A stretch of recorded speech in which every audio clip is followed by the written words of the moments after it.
Welcome to the Asiatic Society. I'm speaking on behalf of the Literary Club of the Asiatic. I happen to be the chairperson, and therefore it's my privilege to welcome you this evening. As I was saying to Mr. Chatterjee, we are really delighted that he has chosen the Asiatic as the venue for the launch of his book, and because it's very much in keeping with the tradition of the Asiatic. As some of you may already know, and it said so in our notice if you've read it, that the evolution of our gods is a collection of essays devoted to the theme of our shared heritage.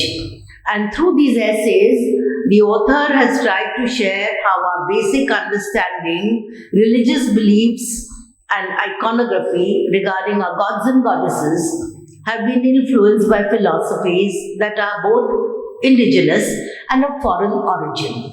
If I may just read a couple of lines from the prologue, because it's such a wonderful prologue, really. So he starts by saying, the shared history of the subcontinent has always fascinated me. I am absolutely overwhelmed and riveted by how this blessed land has witnessed myriad cross currents of cultural influence over many millennia, and how these continuous flows of influence have repeatedly molded, reshaped, and even completely altered our belief systems. Through these essays, I've tried to share how our basic understanding and iconography regarding gods and goddesses have been influenced by philosophies, both indigenous and of foreign origin. Many of the essays endeavor to demonstrate that similar to the evolution of animal and plant life, our thinking about gods and goddesses underwent evolution over centuries. I won't say more. I don't want to stand between you and the author. So I request Mr. Chatterjee to kindly take over and make his presentation. Yes, so I think he'd like to release his book at first. So if we can, our president, Professor Visvi Balaporia, and the MD, Apaiye, please.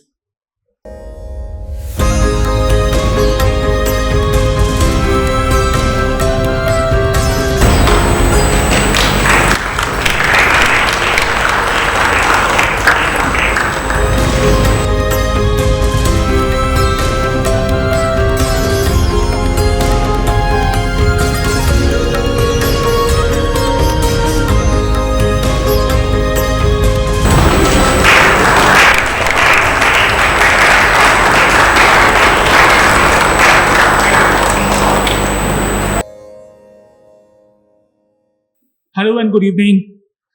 It's so good to see all of you friends here, assembled here.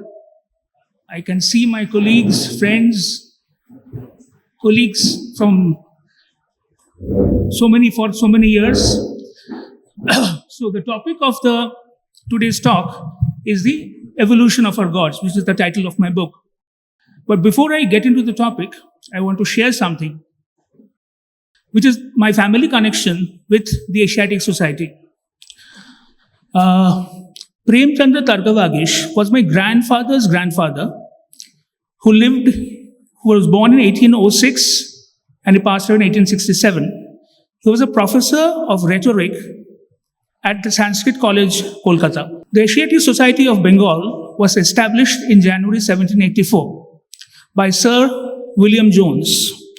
The building in the picture came up in 1808. Premchandra helped James Prinsep, 1799 to 1840, the then secretary of the Asiatic Society of Bengal, decipher the Brahmi and Pali scripts. The Statesman in September 2014 had published an article on Premchandra's contribution here, and I'll just read out a little bit from that. It was his expertise in Pali and Sanskrit, referring to Premchandra, that helped James Prinsep of Asiatic Society to translate inscriptions in these ancient languages in English, and therefore point it out that India was a thriving civilization long before invaders had set their foot in this country. The old society building is no more. A new building came up in 1965. Now we'll revert to the evening's topic. This is the book cover, as we just saw. You must be wondering, what are these, black semicircular or rather oval signs there? I thought it would be a good idea to represent the double helix of the DNA, because DNA actually carries the codes of evolution. So that is the design philosophy. And within this, deities from various periods are within the DNA strands. And now, what is really the common among these images? The association with snakes. So the first image here, there's a snake god. His name is Muchalinda. He is protecting Buddha's empty throne in veneration. This belongs to the Satavahana period, 2nd to 1st century BC, very much a Maharashtrian deity. And back then, Buddha's images were not sculpted. It was only motifs were there, his footprints or the elephant or the stupa. Next, Kushan period, we can see Buddha, we can identify Muchalinda.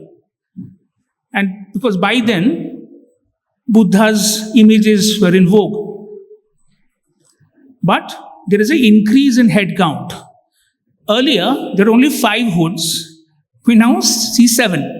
It is not only Buddha as we know him now, but even Amogha Siddhi, a Buddha of the Mahayana Vajrayana order. This is from Odisha of the 10th century, and we can see that how the snakehood is continued. But then again, snakes were not limited to only Buddhism. We have this image of Parshvanath, the 23rd Tirthankara. As we know, there are 24 Tirthankaras. He was the 23rd one. This is from Odisha in the 9th century. And we can see the snake hoods very prominent. Even the snake coils are there on the side. And we have another Parshvanath from Halebedu. It's a Jain Basadi. So the Hoysala dynasty, before they became, they used to be Jains before. And then they became Hindus or Shaivites, depending on that particular king's preference. Again, referring to the cover, that particular strand, next image, the third image that we see is Balaram, also known as Samkarshana, also known as Sheshnaga. Now, why we think or we know it is Balaram? Because of the drinking cup. Balaram he was very fond of his drinks, liquor. So we can see the snake hood, the drinking cup. In the second image, we can also see he is carrying the plow, which is called the hull, and the stout stick called mushal. So in iconography, all elements we can see, which is sort of missing in the first depiction. And then we see Vishnu protected by Shesha and flanked by Narasimha and Vamana. This is from Deoghar, which is Gupta period thing, 6th century. So from the first instance, which is 2nd century BCE, to a Gupta period, which is 6th century CE, over 800 years, we see how the snake motif is being carried forward. Then why did it happen? Because snake and yaksha, they were both seen as guardian deities. So, Nag Nagini, I'll first give the example of that. They were sentinels. Now, the reason was why they were included was there's a theory that the sculptors who actually were building these temples, whether it's a Buddhist vihara or a Sanchi stupa, for example. So their ancestors used to worship a snake god or a yaksha as a god. So suddenly a new god like a Buddha comes in and replacing all of them, no. So therefore, these gods were co-opted. That look, these guys are important figures, but they are in veneration of Buddha or a Jain Tirthankara. But there was an interesting thing that it was never within the sanctum, it was always outside. Truly guardian deities or sentinels. And we can see the Yaksha and Yakshi as sentinels outside the Sanchi stupa. Madan, you have been there to Sanchi. So this kind of a grotesque, pot-bellied this is the Yaksha. The Yakshi is beautiful. In this case, she is known as the Shala Bhanjika. She is always holding on to a branch of a shal tree. But then, snakes can be adversaries as well. It's not a one-sided story. We have many ways of thinking. The classic Varaha, this is from Udayagiri, 5th century, early 5th century. We can see there's a Naga king who is seeking clemency. And Varaha Devi is actually stomping on the Naga. Because the Naga apparently had kidnapped Bhudevi. This was much before the Hiranyaksha story came into play.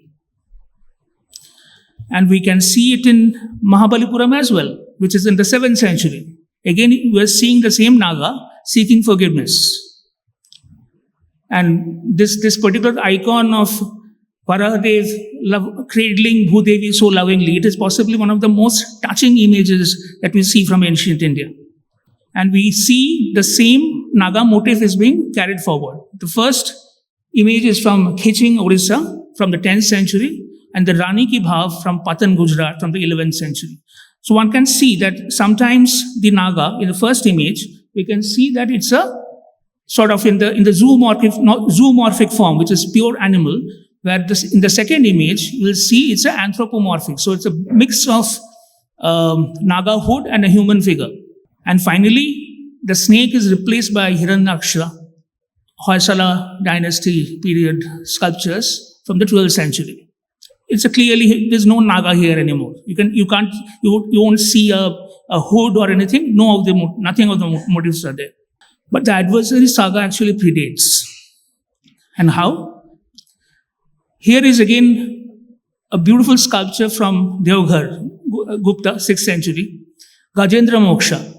But the Gajendra Moksha story that we know from Srimad Bhagavatam is a giant crocodile snares the king of the elephant, which is Gajendra.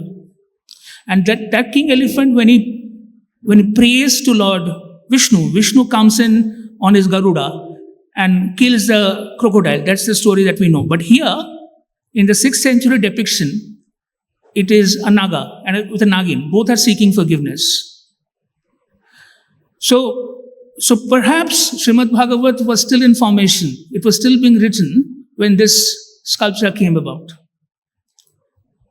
And here is a regular Gajendra Moksha thing where we can see the crocodile, we can see Garud, and we can see Vishnu, and we can see Gajendra. But this is of 19th century. Again, 200 years old, but comparatively recent origin. So evolution has been in play. And here is one image from Virupaksha temple in Pattadakal from the 8th century. This doesn't look like a crocodile to me. This is not a snake. Perhaps it's a tortoise or a turtle. So, a strong adversary of the elephant king is what is needed, but it was not always a crocodile. It were different animals in different times. This is a very popular image of Krishna dancing on the snake Kaliya. Now, there's a question that whether this iconography of Krishna dominating Kaliya, whether it's an allegory to illustrate how Krishna bhakti is superior to Naga devotion. And the first one is Pallava from Mahabalipuram. The next one is from Chola, and the last two are from the Hoysala dynasty. Very interestingly, during the depiction of the Dashavatara, when Krishna was shown, it was always this form which was favored till the Vijayanagar period. Always surviving temples and examples of that, you'll always see Krishna dominating the Kaliya. The recent Ramlala idol, when you see the Dashavatara around the deity, you will see Krishna playing a flute, which is a contemporary image of Krishna, but it wasn't always so. It was Krishna dominating the snake. But snake trampling is an even older concept. We know this because there is this image from Andhra Pradesh where Bodhisattva is born as Mandhata. It is from the Jataka tales. When he is actually trampling a snake, and one snake god is seeking mercy. It's a broken image, unfortunately. So it seems both Varaha and Krishna images trampling on snake were inspired by this original, which is from the 2nd or 3rd century CE. So far, I focused on icons. Let's talk about how the same waves of evolution has shaped our philosophy. So, the evolution of the 6 Vaishnava orders. I start with the Sri Vaishnava sect because this was the first of the sects. It was set up by Nath Muni or Ranganathacharya, who lived 823 to 951 CE, almost 120 years. He challenged the Advaita order, which was set up by Shankaracharya, Adi Shankaracharya himself. He challenged that, and Advaita is also known as monism or the non-dualism. So Shankaracharya had already passed away by then because his living period was 788 to 820 CE. But he challenged with Vishishta Advaita, which is qualified monism. So the change in philosophy happened from Advaita to a Vishishta Advaita. The god of the Sri Vaishnava sect, which is the Anantashai Ranganath, is the cosmic Narayana, floating in the primordial sea. His consorts, he had 3 consorts, Sri, also known as Lakshmi, Bhu and Leela. And when this particular order, when it broke up, again because of philosophical reasons, the first was called Vadakalai. It means knowledge of the north, which is Sanskrit based, where the devotees likened themselves to a baby monkey clinging to the mother monkey, giving credence to an individual's strength of devotion.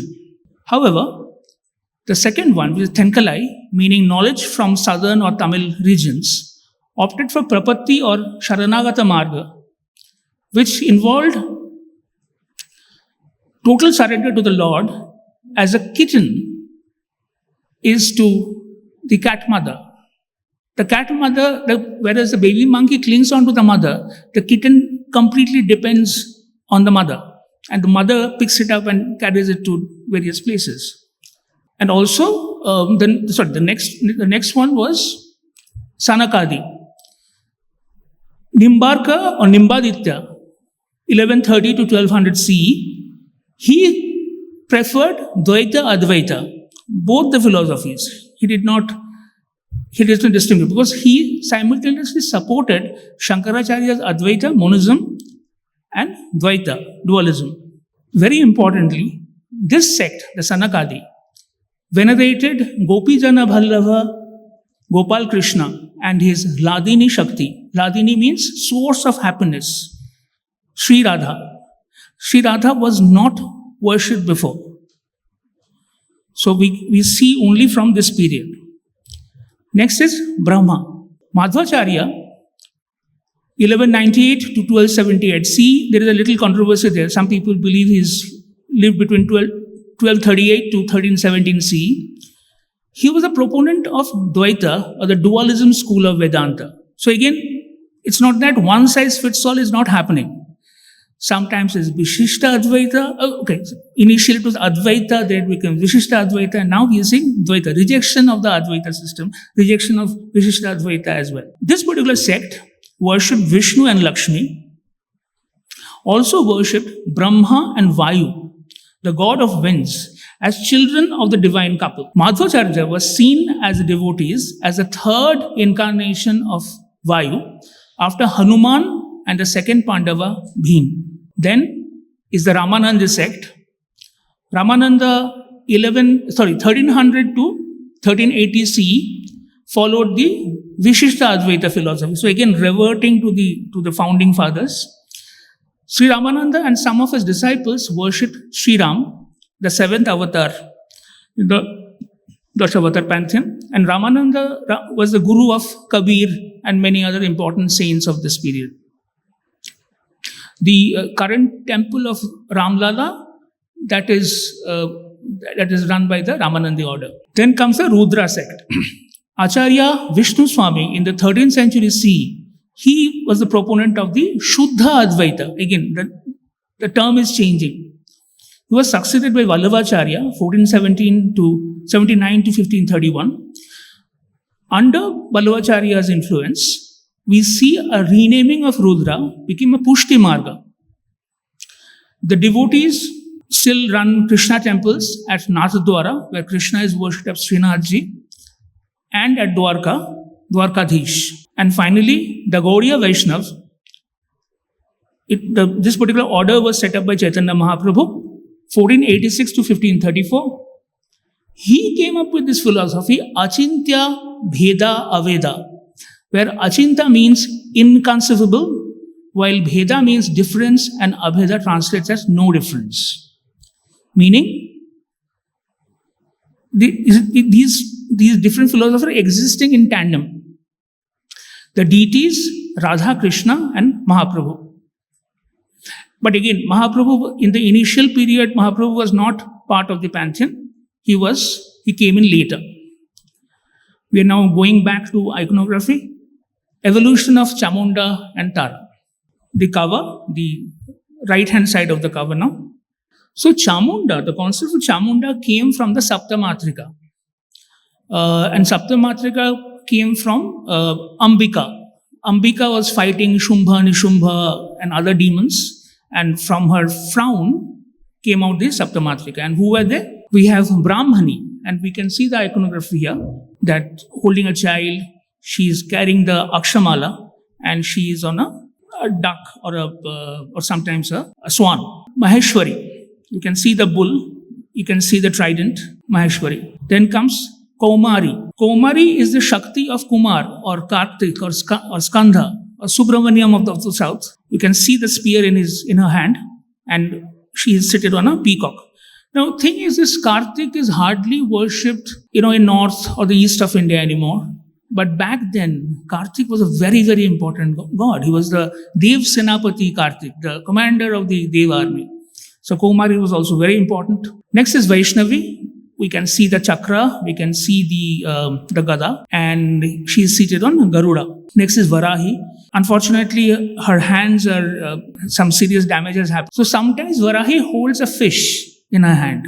Next is Indrani, the Shakti of Indra. We can see Airavat. We can see she is holding the Vajra in her right hand. And finally, we come to Chamunda. Skeletal, seated on an owl, carrying a sword, severed human head, etc. Extremely fearsome image. Extremely fearsome. Other depictions of Chamunda from various parts of the country. I found her in Madhya Pradesh. She's carrying the Kapala. Kapala is the top portion of a human skull for ingesting blood. Here also she is holding the Kapala right here. She is from Odisha. This lady is from the Ambarnath shrine in Maharashtra, and here she is plucking out flesh which is embedded in her teeth.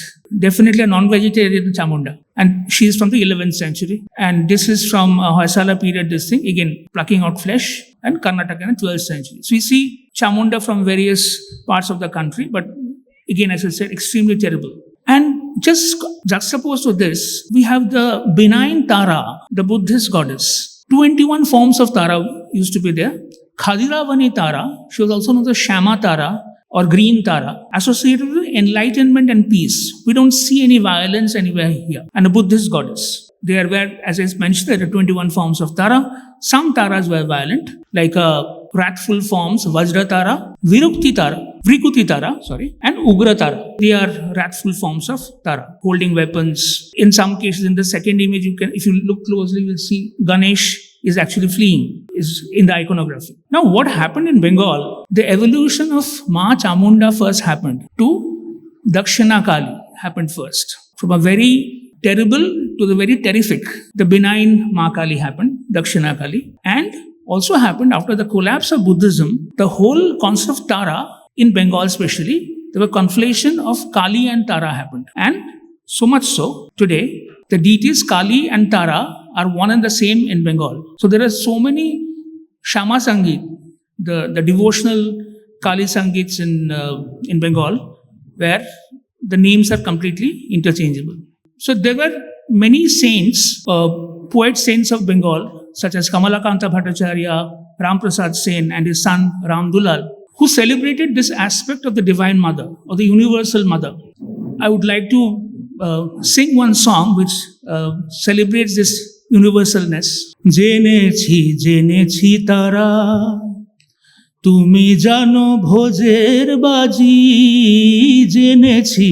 Jenechi tara. Mother, I have come to know. Mother Tara, I have come to know that tumi jano bhojer baji. You know the magic of Bhoj. Bhoj is associated with the city of Bhopal. He was apparently very good in magic. Je bhabe, je tomay, je bhabe dake, tate tumi hao maharaji. Jenechi tara. In whichever name people call out for you, you respond equally. Moge bole phara tara. Mog, as in the people of Arakan, the Buddhists. They name you, they call you Tara. God bole Firingi jara. The Firangs call you God. Europeans, British. Moge bole phara tara. God bole Firingi jara. Khoda bole dake tumay. Khoda bole Dake तुम्हाए Mughal Pathan Sayyid Kaji. The Mughals, the Pathan, the Sayyid and the Kaji, they call you Khoda. Tumi jano bhojer baji. Jenechi tara. Mother, you know the magic of Bhoj. And this is how Ma Bhavatarini at Dakshineshwar is worshipped, and Ma Tara at Tarapit. We have been speaking for roughly 30 minutes. Do you want me to continue? Oh, okay. Thank you. So I had put in the namaskar and thank you here, but I'll carry forward. The book is available on Amazon Kindle. These are my contact details. So let's start with the evolution of Lakshmi. Lakshmi, especially in this form of a Gaja Lakshmi, sometimes in terracotta, sometimes in metal, have been like being worshipped over centuries, always flanked by two elephants. So much so, some scholars refer to her as Abhisheka Lakshmi. It is not the elephant, the Abhishek, because she is being venerated by the two elephants. Now, these two icons are very special because one is from Bodh Gaya, the pillars of Bodh Gaya, which was around the Bodhi tree, and other one is from Bharhut, 2nd or 1st century BCE, so more than 2,000-year-old sculptures. And we can see her at Mahabalipuram as well, in Tamil Nadu, also known as Mamallapuram, and right at the entrance of the Kailasha temple at Ellora. Later, she was seen as Kamala, this particular form of being venerated by two elephants. She was seen as Kamala and absorbed in the Dasha Mahavidya pantheon, which is the 10 forms of Shakti. Lakshmi in text. The Shatapatha Brahmana, part of Yajurveda, which was composed post 1200 BCE, says the goddess Sri emerged from the body of a very tired Brahma, then engaged in creating the world. This goddess Sri was later conflated with Lakshmi, the goddess of wealth, splendor, and success. Very interestingly, there's a similarity of this particular form of this story with the Greek goddess Pallas Athene, clad in armor and with abundant energy, emerging from the head of Zeus, the Roman god. And I suppose certain stories were in circulation. We see them in this part of the world, and we also see it in ancient Greece and Latin. She may have been originally a Yakshi of water bodies. This image is from Ellora.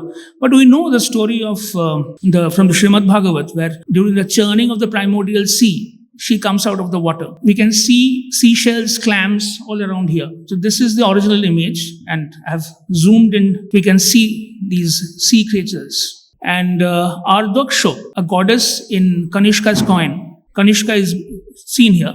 The word Arda is important because the Yakshi of the water bodies, Arda in Sanskrit means what is wet. She is holding a cornucopia, which is symbol of abundance and nourishment. It's a large horn-shaped container, as we can see here, overflowing with agri-produce, flowers and nuts. In this, there is a clear connection between Ardaksha and Sri Lakshmi. The evolution of Mahishamardini. Now, normally, the term which is used is Mahishasura Mardini, but for a reason, I have called it Mahishamardini. This is an IVC period seal, roughly 5,000 years old. We can see there's a human figure battling a water buffalo. We do not know the gender of this individual. Perhaps it used to be there earlier, but now it's no longer visible. But a fighting is happening. And certain images like, holding onto the horn or trying to push the head by using the foot, it's very much prominent. And most importantly, driving the spear into the torso of the animal. These spears were recovered. The spears or harpoons were recently recovered from Sanauli, which is in Uttar Pradesh. They're dated to anywhere between 1500 to 1000 BC. If you see these markings and if you see the image of the IVC seal, I see there is a link there. Perhaps it was there. So in the earliest possible depiction from the Kushan or early Gupta period, we see a very docile water buffalo being killed by the goddess carrying a sword. These are very early images. The lion is not there in the iconography at all. This is from Udayagiri caves, 5th century Gupta. So again, if you see how the water buffalo's head is being pushed down by the foot and mother is spearing the water buffalo. So these, I suppose, iconographic continuity is there from the IVC period to here. And Aihole, Karnataka, Chalukya period, 7th to 8th century. Possibly the first time when the lion makes a prominent appearance. Lion wasn't there in earlier depictions. Sure, even in Gupta period, we see a Simha Vahini is there, but it is not a Durga. She is just astride a lion. So several forces were at play. Several ideas were floating. And this is a fantastic image from the Mahabalipuram. Durga is astride a tiger, but her main weapon is a bow, not the spear, not the trident. Mahishasura, he's almost challenging Durga. Come one step forward and I'm going to show you who is the boss. Ready with his mace. This is from the 7th century, Pallava period. And exactly 100 years later, at Ellora, we see almost, the same image has been carried forward. In the earlier image, we see Mahishasura is holding the mace in his hand. And in this case, his already a mace is raised, about to strike. Also, you will see that in this image, it is what we call the anthropomorphic image. We see the body of a human, the head of a water buffalo with a crown. Here, it is a human head with animal crowns. So several ideas are in motion. And this is too bad it has been destroyed, but this is a very important image because this is where, the Asura emerging from the body of the Mahisha is being shown, possibly for the first time. It has been broken, it has been too badly, it has been damaged, but it is such an important image. And then finally, this became a very, very popular imagery. The mother goddess, the divine mother is driving the spear into the torso of Mahisha, and the Asura is emerging from that wound, and her sword is ready because after that, the Asura's head gets cut off. Now we come to foreign divine mothers with lions. Long tradition. We see Ishtar, this image dated to the 1900 to 1700 BC, holding a bow and a sickle or a khadga. If you look at the weapon there, and weapon we associate very closely with Makali. The lion is very much there. It is from the Pergamon Museum in Berlin. This is a Sumero-Babylonian goddess called Inanna Ishtar, 1800 BCE, dated to 1800 BCE, dubbed as the queen of the night. She is flanked by owls, and owls, as we know, at least in Bengal, Lakshmi and owls, they are worshipped. And also, there are certain yakshis called Yuluka Yogini, where she is actually riding on owls. So that tradition is also there in our country. And this is from the British Museum. And she conflated with the Persian or the Zoroastrian goddess Haravati Ardevi Sura Anahita. That was the full name, who was later identified with Saraswati. The other three Persian names, the first name, Haravati. Now, as we know how the word Hindu, the term Hindu came into being, because in the lexicon of the ancient Persian lexicon, the word S did not exist. So Sa became Ha. The Sindhu people who used to live south of the Sindhu became the Hindus. So similarly, if you replace H, the letter H from Haravati, we get Saraswati. Rest of the names are Devi, Sura and Anahita. Arda, which is wet in Sanskrit, as I just explained. Devi is Devi of the waters, where Sura is mighty, where Anahita means immaculate or even the primordial sound Om. So very, very holy name. And we have Rhea, Rhea of the 5th century BC, Greece. We can see her in the Museum of Fine Arts in Boston. And we have Nana, which is heptalite, which is kind of Hans, of the 5th and 6th century Afghanistan. It is in the Metropolitan Museum. The lion motif is there. It is continuing now. And we have Cybele. Cybele, which is on a cart drawn by lions. This is Roman, 2nd century CE, again at the Met. And we have our own Durga riding on a chariot pulled by lions. We see her in the Srinagar Museum. You can see that Durga on a lion-driven chariot, 8th century, and possibly the first ever or only surviving depiction of this kind of a depiction. So as I said, certain ideas were indigenous, some ideas came from foreign lands, but then there was a conflation happened, leading to the third, fourth, or many ideas. And we see Mahishasura, we see possibly a Shumbha and Nishumba. 3 demons are there. The evolution of Saraswati. Again, we go back to the Sumero-Babylonian goddess. And as I mentioned, that Zoroastrian Persian goddess, Haravati, Ardevi, Sura, Anahita, later with Saraswati. What is interesting, that term Saraswati, even that name evolved. The meaning of the name evolved. How? Because it was initially one with plenty of good water. Su Rasa Vati. That was the original meaning, which was the river fundamentally. It became to waters that purify, to one which purifies, to Vak, as in speech, that purifies, to knowledge that purifies. Ultimately, the name described the goddess who embodies all knowledge, arts, music, languages, and anything whose flow purifies the essence of self. Sara can also be essence, while Swa means self. So Saraswati refers to the one who helps realize the essence of the Parabrahma. This is possibly the oldest ever surviving Saraswati icon in red sandstone and holding a holy palm leaf scroll. Holiness of the script, the written word had already come in. From a Shrauta, which was original from the Veda, it started becoming written, but the words were holy. This image was found in the Mathura's Kankali Tila and dated to 181 CE of the Kushan period. And again, there's a Kushan period, the Ardoksho, again the name came in. So Ardoksho this way is linked with both Saraswati and Lakshmi. I come to the end of the presentation. Thank you so much for your patient listening.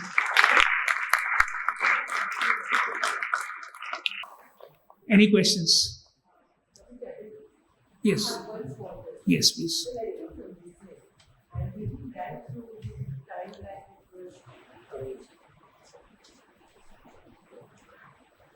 Thank you so much for this wonderful talk. Okay, thank you. And I really like the way the chronology was put up. I was just little confused when you were talking about Tara and Kali. Is there a specific timeline that describes this manifestation from the Tara or the Chamunda to the Bengali Kali? Yeah, so what happened? 2 things happened in parallel. One, till Buddhism held its position in Bengal, Tara was being worshipped like a Vajrayana deity. Right? But after the Bhaktiar Khalji ransacked many of the Buddhist viharas, the monks were killed. Like thousands of monks died, and people fled with the knowledge to Tibet. So there was a vacuum. But because the goddess was, the images were there, people started worshipping Tara. And there was this Krishnananda Agamvagish, a very learned saint, Kali saint there. He actually came up with, possibly he is the person who came up with the Dashamahavidya concept, where the first deity is Kali, the second deity is Tara. And what time? Roughly 500, 600 years ago. Roughly. So not very old. Sorry? Not very old. Not very old. So therefore, when I stress on Saptamatrika, I mean, if I generally talk about Saptamatrika, people will ask Saptamatrika who? People know about the Navadurga, people know about the Dashamahavidya, because they are now the popular deities. But when you go back to antiquity, we see these images because, with stone images, you can't cheat, right? I mean, yes, Dada.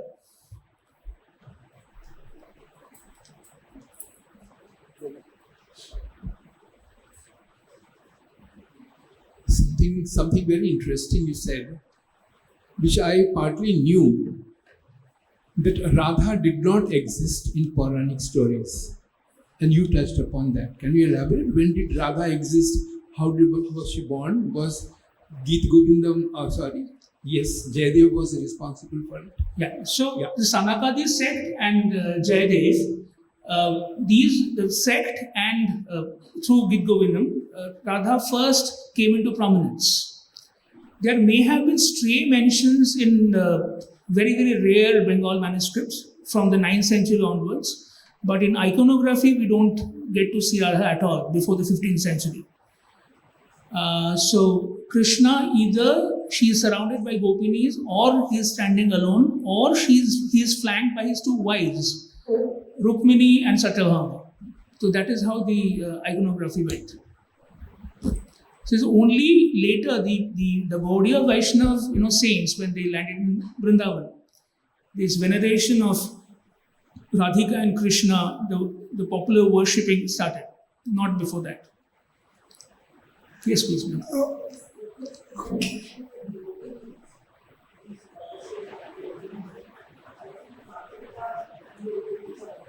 Yes, they're indeed connected.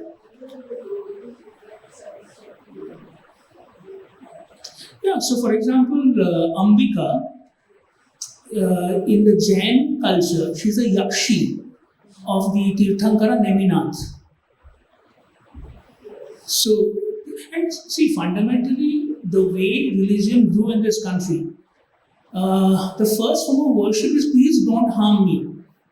Please don't harm my children. Please don't harm my crops. It was out of fear, not out of, as we say, bhakti, out of veneration. It wasn't there. So even the Matrika, they were given small images of children, because don't devour my children. You have your own child. So very wrathful goddesses, but later on, I suppose, the realization grew that they can be loving as well, loving and caring. So over here. Yes, please. Good evening, sir. Good evening, everybody. Good evening. Thank you for a beautiful presentation. Thank you. I would really like to know about where do yoginis fit into this entire scheme of things, because I have come across books where there were particular yogini temples in the hills in Odisha as well as in Madhya Pradesh, Uttar Pradesh. Vidya Daheja has written a lot on yoginis. So when did those idols crop up, and how come general public, and when did they shy away from worshipping these so-called goddesses? So I don't think people shied away, but it's just that all gods and goddesses were jockeying for power, right? And the Brahmin priests, they were saying that, look, you better worship this god because this is going to yield more benefits. So as you said, Madhya Pradesh, Bhaya Ghat, or a Chausat Yogini temple, close to Bhubaneswar. So see, the first reference that we find is from 8th century, 7th century onwards, and there are depictions that this needs to be in circular nature. If you've been to the Chausat Yogini temple, it's still circular, and it's from the 10th century. The mandala system. So they were very, very popular, but if you see that even I've been to the Chausat Yogini temple, some images are very fearful, holding the kapala and all that, where others are smiling, very pleasant. So both forms existed. But from there, how many gods and goddesses can you possibly worship? Because by then, Brahminical Hindu gods got segregated into 5 major orders, and not necessarily following any order, but Vaishnav, Shakta, Shaiva, Ganapatta, which is Ganesh, and Saura, which is Surya, sun god. So once these four gods and one goddess became popular, the other ones took a backstage. Sir, at present your book is available on Amazon as you pointed Yes, out. Will we have the good fortune of seeing it in print? Of course. Next month. Okay. So once the Q&A session is over, the books are there for you can have a look. Okay. You can turn the pages. Okay. So is it available for sale also as of now? No. Okay. So I'll be seeking expression of interest because this is publication is expensive. It is, as you can see, it weighs a lot. The pages are of a thicker variety because it is full of photographs. So over 400 pages, about 1,000 photographs. Okay, and 1 lakh text, the words, and covering 5,000 years of India's history. Sure. Thank you, sir. Yes, please. The Hindu gods are shown with superhuman power, like the hands and medical hands. However, this and deities also showing this phenomenon. Buddhists, yes. But in Tirthankara, they are a human form, no?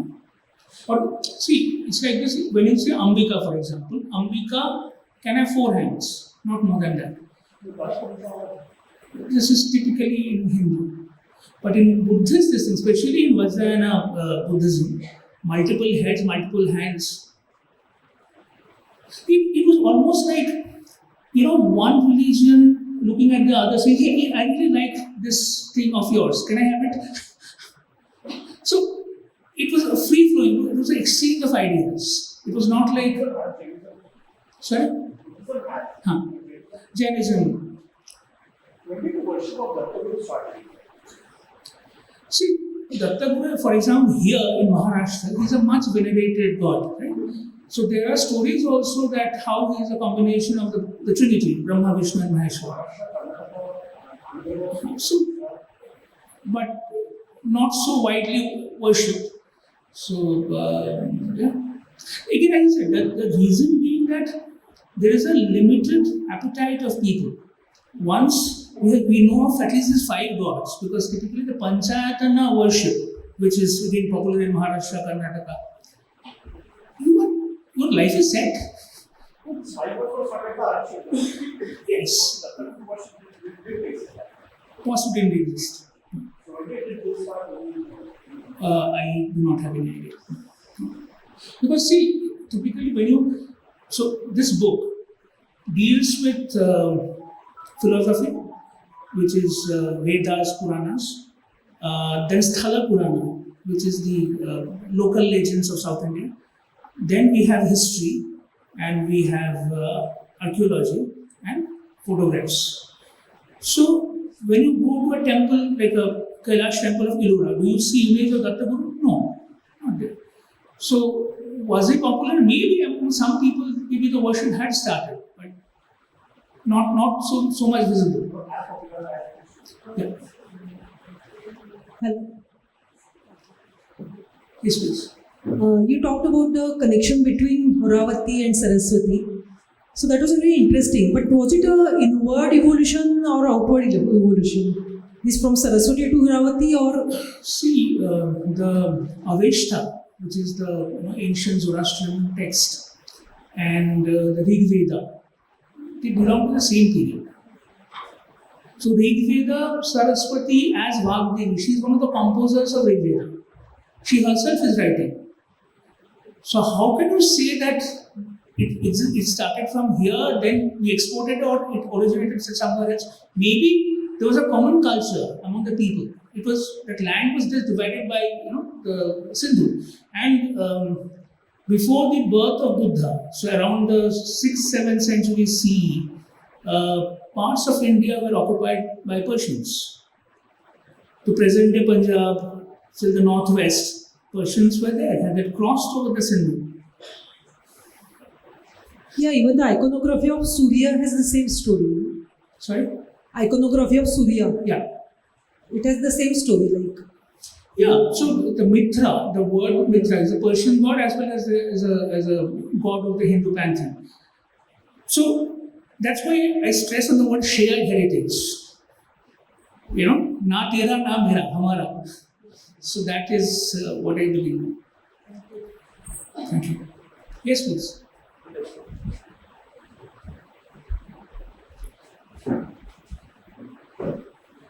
From which period, from what time did did they start making the images of gods? The image did not, during Buddha and after that, there was no image of gods which came into existence later on. So gods and goddesses were not, they didn't have a form. So, see, it's like this, the images, the first images that you get to see, where Yaksha and Yakshi, and Naga and Nagi, it was not a Buddha or a Mahavira, no. No question of Vishnu. So, the gods were the same. And then you have, whether it's a Naneghat of Maharashtra, there are inscriptions there that, images were installed in these caves. Or when you look at the Heliodorus pillar in Madhya Pradesh, Heliodorus was a Greek ambassador to the court of Vidisha. He says this, I am erecting this pillar out of veneration of my god Vasudeva. This is 2nd century BCE. So we can guess that, image building had started by then. But Buddha's images, for example, didn't happen before 1st century CE. Or maybe it happened very few, but only during the Kushan period, under Kanishka's rule, when the 4th Buddhist council was held. Only after that, Buddha's images started being built. I have a question. Yes, please. Good evening, everybody. Good evening to you. My question is, over a period of time, what I observed from your presentation, that it is quite a lot of custom, convention and usage, as we say in many things. The faith also became like this, that there is a set of books, let's say whether it is Rig Veda or Puranas, that's, if we call it base per se. Then there are shared beliefs, as you said, which is influenced by either Brahminical people or the kings thereafter. Also merchants. Also merchants. Okay. And third, could be those people who are karigars, the artisans, who actually, crafted the sthapati. Those people who did that. So, over a period of time, it has actually gone through a lot of change, and that is why there are, elements of consistency and there are elements of inconsistencies that are existing.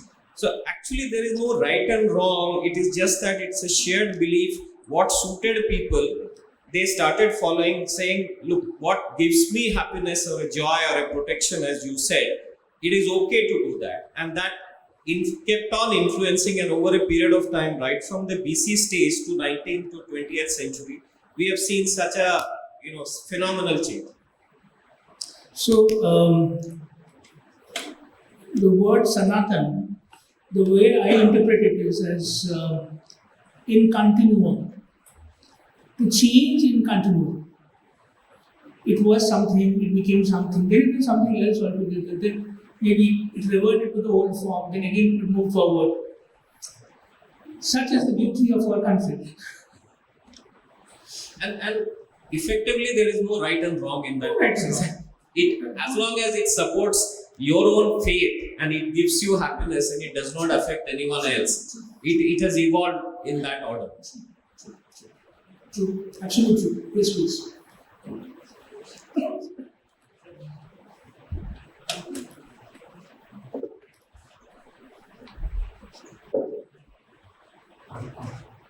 Aditya, congratulations. You did a brilliant job of connecting lots of things that are unbelievable. Thank you, Krishna Dada. And that's something like architecture, as you said, various things.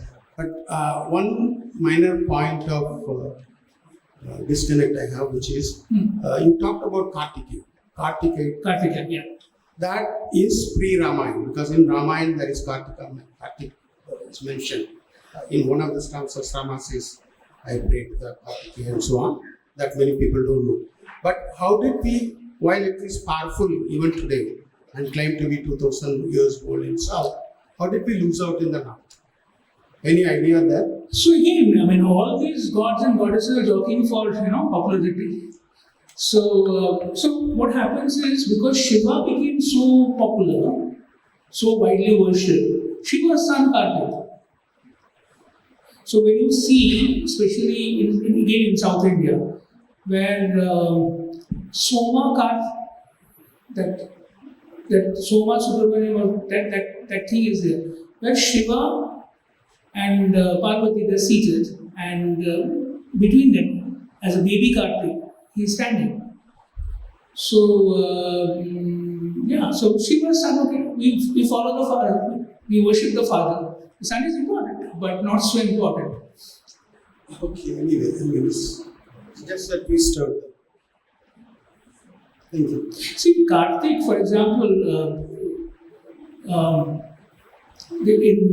before the Durga Puja starts, we Bengalis have a tradition of listening to what we call the Mahabharata. It is actually taken from the Devi Purana, where among the gods who give their weapons to Ma Durga, Kartik is one of the gods, Devsenapati Kartik.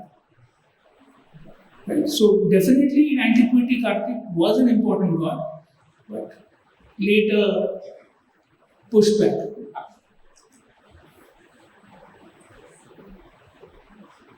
Any questions from Kiran?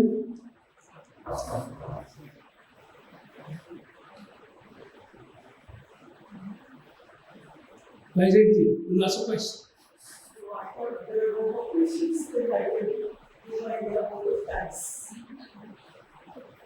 Any questions? Subhu? Kiran?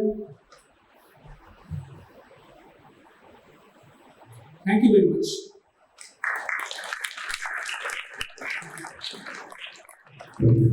Thank you so much, Aditya. It's like an immense pleasure for me because having been journalist covering stock markets and SEBI at one time, the subject brings both of us together on the same stage, and to see him covering such an expansive subject to bring the entire pantheon also in context to the philosophical, the sampradayas, the evolution of the sampradayas and all of it. Thank you so much for bringing this. I suppose both of us have evolved as well. Yes, there has been a big evolution of that, and you talked about Sanchi and all that. I also have friends here in the audience who I have taken to Mahabalipuram with great enthusiasm because to show them the sculptures and all that. And it's like Aditya has brought a lot of journalists here today and a lot of media professionals, communications professionals. And I also wanted to share like how on the Lit Club platform here, we have hosted authors from various backgrounds, and this goes to show like how authors from various backgrounds are bridging the gap between the academic knowledge and what knowledge that the readers who are not from the academic background would like to consume. I think that is where Aditya's book has brought in this kind of a bridge between the two streams. Thank you so much, and thanks to all the scholars and all the professionals who are present here today, and wish to see all of you attending almost all our Lit Club programs here today, and please keep looking up for the programs we host. Thank you so much. Thank you, Vijay. It was a great honor, an absolute honor to be invited by the Asiatic Society. Thank you again.